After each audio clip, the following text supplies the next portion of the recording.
Sa ngayon, itong San Miguel Beer ay mukhang nangangailangan gumawa ng isang malaking trade para sila ay makabawi dito sa Commissioner's Cup dahil nanalo ang Phoenix kontra dito sa Rain or Shine.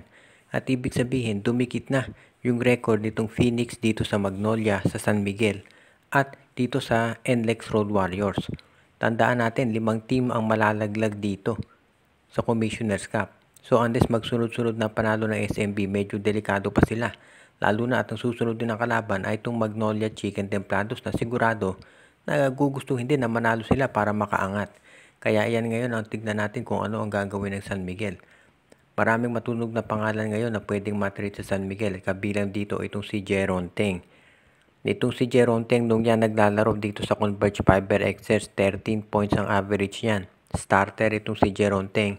At alam natin na siya yung franchise player ng Converge. Sinabi ito mismo ng Converge ilang beses. Pero dahil hindi sila nagkasundo dito sa kontrata, nagdesisyon si Teng na umalis na lang ng Converge at ni-release naman siya ng Fiber Excess at napunta siya dito sa San Miguel. Pero ang nangyari, hindi naman siya nabibigyan ng playing time dito sa SMB. Naging bangko lang siya at ngayon ang iniintay natin ay kung kailan ito matitrade. Madalas na babanggit yung pangalan at malamang if ever i-trade ito si Jeron Teng, dapat kay William Navarro ang kapalit. Dahil ito si William Navarro ay 6'7" at ang laro nito parang si Xavier Lucero. Nakita naman natin kung anong nagagawa ngayon nitong si Xavier Lucero para dito sa Magnolia at yan ang kinakailangan ng San Miguel. Dahil yung kanilang power forward medyo nakukulangan. At alam natin na dito sa backup center si Motau Tua hindi na masyadong epektibo. Kaya abangan na lang natin kung itong San Miguel Beer ay susubukan nga na i-trade ito si Jeron Teng para ang kapalit naman niya ay ito si William Navarro na magiging maganda naman ang resulta.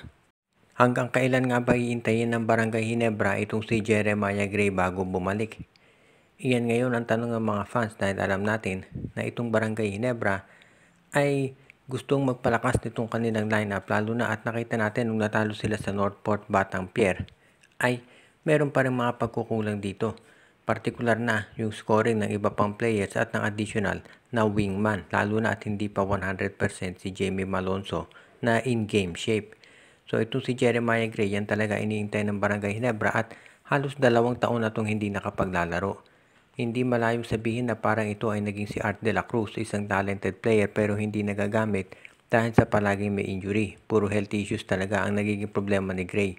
So ang tanong ay hanggang kailan kaya ito iintayin ng Barangay Ginebra? Sa ngayon kasi, may mga balita, alam nyo na siguro yung report na ito si Maverick Hanmisi baka i-trade na ng Gene Kings. At ngayon ang tanong ay kung ito naman kayang si Jeremiah Gray ang susunod. Kasi kung ikaw ang Barangay Ginebra at willing kang pakawalan nito si Maverick Hanmisi, ano pa kaya itong si Jeremiah Gray na matagal nang hindi naglalaro? Kaya yan ngayon ang kinakailangan abangan nitong Barangay Ginebra at ng mga fans nila kung matutuloy. Ang pinagkaiba lang syempre, mas mataas ang trade value ni Ahan Misi kaysa dito kay Jeremiah Gray dahil si Ahan Misi ay naglalaro at nakita naman natin nagpapakitang gilas ito. So itong si Jeremiah Gray, if ever trade yan ang Barangay Ginebra, malamang bench player din ang kapalit dahil halos 2 years na to na hindi nakapagpapakita ng kanyang basketball skills. Kaya abangan na lang natin baka sa Terra Firma ibalik ito si Jeremiah Gray. Kung inyong maaalala, ito si Jeremiah Gray, din-draft yan ng Terra Firma pero itinrade dito sa Barangay Ginebra kapalit ni Javi Gomez de Leaño. Si de Leaño maganda nilaro dito sa Terra Firma Jeep kaya lang nagdesisyon na mag-abroad samantalang ito si Jeremiah Gray. Halos wala pa na ipapakita dito sa Barangay Ginebra.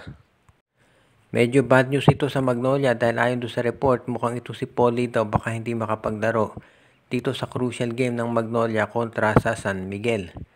Itong si Polly ay merong injury at hindi na ito bago para sa Magnolia dahil kadalasan naman sabi nga ng mga fans ng Magnolia kapag importante yung game tsaka naman natatapat na palaging may injury itong si Polly. So yan ngayon ang kinakailangang harapin na katotohanan ng Magnolia dahil ito si Polly may history talaga yan ng injury so hindi pa natin natitiyak kung makapaglalaro siya. Ang sabi minimum 1 week out itong si Polly so hindi siya makapaglalaro dito sa laban ng Magnolia kontra SMB. Very crucial pa naman yung game na yun dahil halos pareho ng kartada yung dalawang koponan sa pagdating sa panalo. At kinakailangan pareho ng manalo dahil sa ngayon malaki ang tsansa na isa sa kanila ma-eliminate.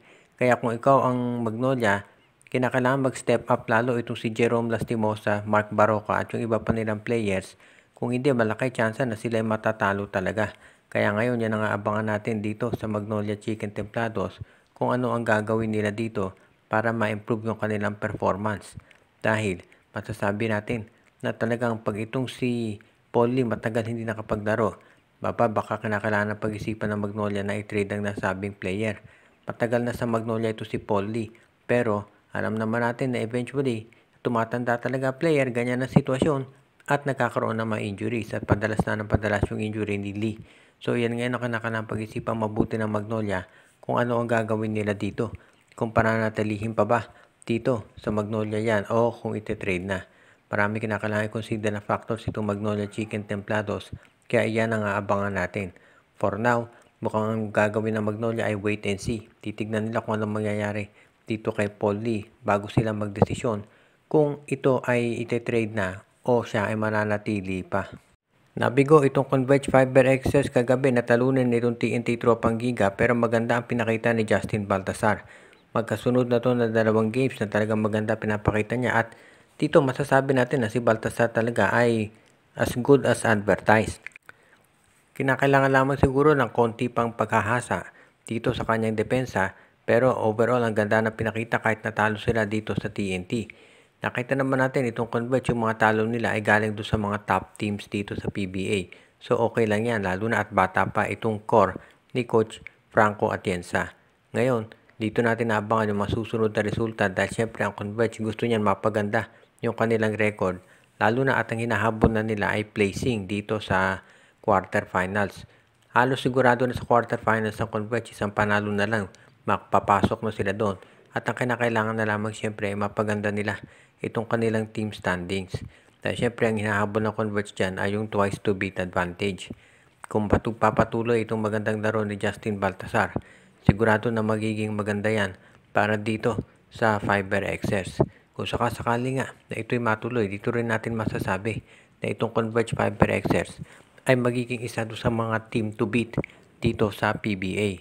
Ngayon, kung ito'y matutuloy, pwede rin nating masabi na ang Converge ang may pinakamagandang chance na i-break na yung monopoly nitong SMC at MVP group dito sa liga. Maraming mga fans ng PBA, partikular na yung mga dating fans ng Alaska, na ngayon ay lumilipat dito sa Converge Fiber Xers dahil nakikita nila dito yung oportunidad na merong independent team talaga na gagawa ng magandang trade para dito sa Alaska AC, dito sa PBA. Kaya ngayon, abangan na lang natin kung itong Converge talaga ay magiging isa sa mga teams na magbe-break ng monopoly ng SMC. Shoutout kay Joseph Pineda, RG Bueno at Dalina family, Joshua Giray, Espejo at Rosales family, Jonel Alagon at Celino Valles family, Anthony Alon family, kay Alicia Garcia, Michael D., Edwin Carmona Jr., Ireneo Salangsang, Katsakino Dukusin, Dalmasio De Guzman, Malyari Mascarinas, at pati na rin sa iba pa nating mga regular na mga viewer.